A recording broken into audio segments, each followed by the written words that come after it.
शाहू फुले आंबेडकरांच्या विचारांचा वारसा तसंच शिक्षण, समता आणि संविधानाची ताकद यामुळेच भारतीय लोकशाहीचा पाया भक्कम आहे। नेते विकले गेले तरी सामान्य माणसाची ताकद संविधानाच्या प्रभावी अंमलबजावणीतून टिकून राहील असं प्रतिपादन नितीन बानुगडे पाटील यांनी केलं। डॉक्टर बाबासाहेब आंबेडकर जयंती उत्सव समिती आणि भीमगर्जना संघटनेच्या वतीनं हातकणंगले तालुक्यातील हुपरी इथल्या हुतात्मा स्मारक मैदानावर प्रबोधनात्मक व्याख्यान आयोजित केलं होतं। नितीन बानुगडे पाटील यांनी उपस्थितांना मार्गदर्शन केलं। डॉक्टर बाबासाहेब आंबेडकर यांनी समाजाला उभं राहण्यासाठी ताकद दिली। पुस्तकं हेच डॉक्टर बाबासाहेबांचं शस्त्र बनलं।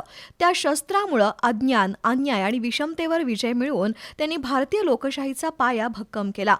नेते विकले गेले तरी सामान्य माणसाची ताकद संविधानामुळे टिकून राहील हा डॉक्टर बाबासाहेबांचा विश्वास आजही ठोसपणे दिसत आहे असं प्रतिपादन नितीन बानुगडे पाटील यांनी केलं।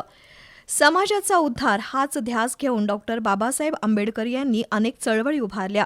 डॉक्टर बाबासाहेब आंबेडकर यांनी लिहिलेलं भारतीय संविधान हे केवळ कायदा नसून संविधान हे सामान्य माणसाच्या हक्कांचा आधारस्तंभ, मतदानाचा अधिकार, महिलांना स्वातंत्र्य, समानतेची हमी देणारा आहे।